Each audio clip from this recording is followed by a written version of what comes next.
আজ আমি কথামৃতের অমৃত কথার আরও একটি পর্ব নিয়ে আপনাদের সামনে উপস্থিত হয়েছি। আজ আমি আপনাদের কাছে তুলে ধরব ঠাকুর শ্রী শ্রী রামকৃষ্ণ পরমহংসদেবের অমিয় মধুর কিছু কথা। তিনি দ্বিবিধ ভক্তি সম্পর্কে কি বলেছিলেন, উত্তম অধিকারী এবং ঈশ্বর দর্শনের উপায় কি, সেই সম্বন্ধে তিনি কি বলেছিলেন, সেটা আপনাদের সামনে আমি তুলে ধরার চেষ্টা করছি। ঠাকুর বলেছিলেন, ভক্তি এমনি করলেই ঈশ্বরকে কিন্তু পাওয়া যায় না। প্রেম ভক্তি না হলে ঈশ্বর লাভ হয় না। প্রেম ভক্তির আরেকটি নাম হলো রাগ ভক্তি। প্রেম অনুরাগ না হলে ভগবান লাভ হয় না। ঈশ্বরের উপরে ভালোবাসা না এলে তাকে লাভ করা যায় না। আর এক রকমের ভক্তি আছে, তার নাম হলো গিয়ে বৈধি ভক্তি। এতে জপ করতে হবে, উপোস করতে হবে, তীর্থে যেতে হবে, এতে উপাচারে পূজা করতে হবে, এতগুলো বলিদান দিতে হবে। এই হলো গিয়ে বৈধি ভক্তি। এসবে অনেক করতে করতে ক্রমে ক্রমে তোমার রাগ ভক্তি আসবে। কিন্তু রাগ ভক্তি যতক্ষণ না হবে ততক্ষণ কিন্তু ঈশ্বর লাভ হবে না, এটা মনে রেখো। তার উপরে ভালোবাসা চাই। সংসার বুদ্ধি একেবারে যখন চলে যাবে তখন তার উপরে তোমার 16 আনা মন হবে, তখন তাকে তুমি পাবে। কিন্তু কারো কারো রাগ ভক্তি আপনা আপনি হয়ে যায়।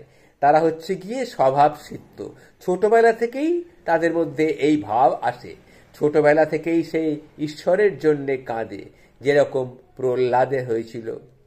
যেমন হাওয়া পাবে বলে পাখা টানার দরকার, কিন্তু যখন দক্ষিণা হাওয়া এমনি এমনি বয় তখন আর পাখা টানতে হয় না, তখন হাওয়া এমনিই লাগে। ঈশ্বরের উপরে ভালোবাসা আসবে বলে জপ তপ উপবাস এগুলো তাদের আর করার প্রয়োজন হয় না।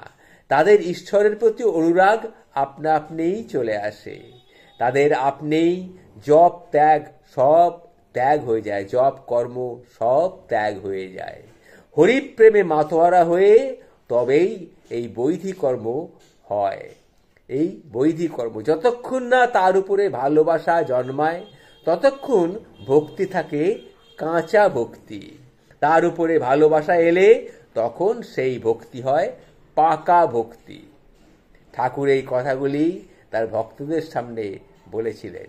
যারা কাঁচা ভক্তি, সে ঈশ্বরের কথা উপদেশ সব শোনে কিন্তু ঠিকমতো ধারণা করতে পারে না। পাকা ভক্তি হলে ধারণা করতে পারে। ঠিক সেই রকম কাঁচের ওপরে যতই নোংরা পড়ুক, তুমি একটা কাপড় দিয়ে সে কাঁচটা পরিষ্কার করো, দেখবে কি সুন্দর কাঁচটা ঝকঝক করছে।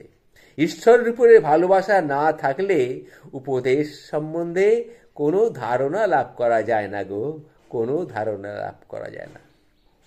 ঠাকুরের এই কথা শুনে বিজয়কৃষ্ণ গোস্বামী ঠাকুরকে বলেছিলেন, ঠাকুর, ঈশ্বরকে লাভ করতে গেলে, তাকে দর্শন করতে গেলে তবে তাহলে কি এই ভক্তিগুলোই দরকার?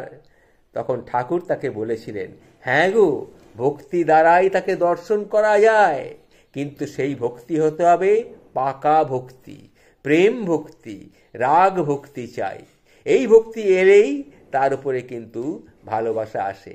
যেমন ছেলের উপরে মায়ের ভালোবাসা, মার উপরে ছেলের ভালোবাসা, স্ত্রীর উপরে স্বামীর ভালোবাসা, স্বামীর আবার স্ত্রীর উপরে ভালোবাসা।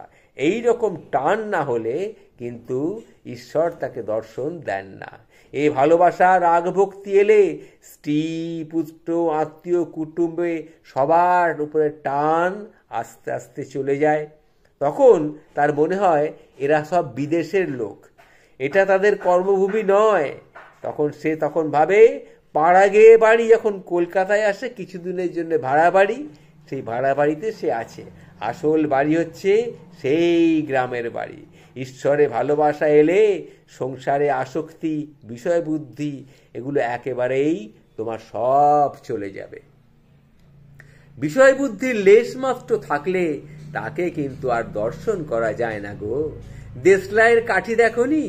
দেশলাইয়ের কাঠি যতক্ষণ ভিজে থাকে তুমি যতই ঘষো সে কিন্তু কিছুতেই জ্বলবে না। এক রাশ কাঠি তোমার লোকসান হবে। বিষয়শক্ত মন হলো গিয়ে সেই ভিজে দেশলাই কাঠি। শ্রী রাধিকা যখন বললেন আমি সবকিছু কৃষ্ণময় দেখছি, তখন সখীরা বললে কই আমরা তো কই তাকে দেখতে পাচ্ছি না। তখন শ্রী রাধিকা বলেছিলেন সখী, অনুরাগ অঞ্জন চক্ষে আগে মাখো, তবে তো তাকে দেখতে পাবে। সেই জন্যে এই অনুরাগ বিনা, এই প্রেম ভক্তি বিনা, এই পাকা শক্তি বিনা, পাকা ভক্তি বিনা, এই ভালোবাসা বিনা তাকে তুমি দর্শন কিছুতেই পাবে না। তার সঙ্গে তুমি নিরাকার দর্শনই বলো আর সাকার দর্শনই বলো, দুরকম সাক্ষাৎ, যেটা তুমি চাইবে সেই সাক্ষাৎই তুমি পেতে পারো, কিন্তু ভক্তিটা তোমার পাকা ভক্তি হওয়া চাই। এটাই হলো গিয়ে আসল কথা। ঠাকুর শ্রী শ্রী রামকৃষ্ণ পরমহংসদেব এই কথাগুলি তার ভক্তদের সামনে বলেছিলেন। জয় ঠাকুর, জয় শ্রী শ্রী ঠাকুর, জয় শ্রী শ্রী ঠাকুর। ঠাকুর শ্রী শ্রী রামকৃষ্ণ পরমহংসদেবের কথা অমৃত সমান।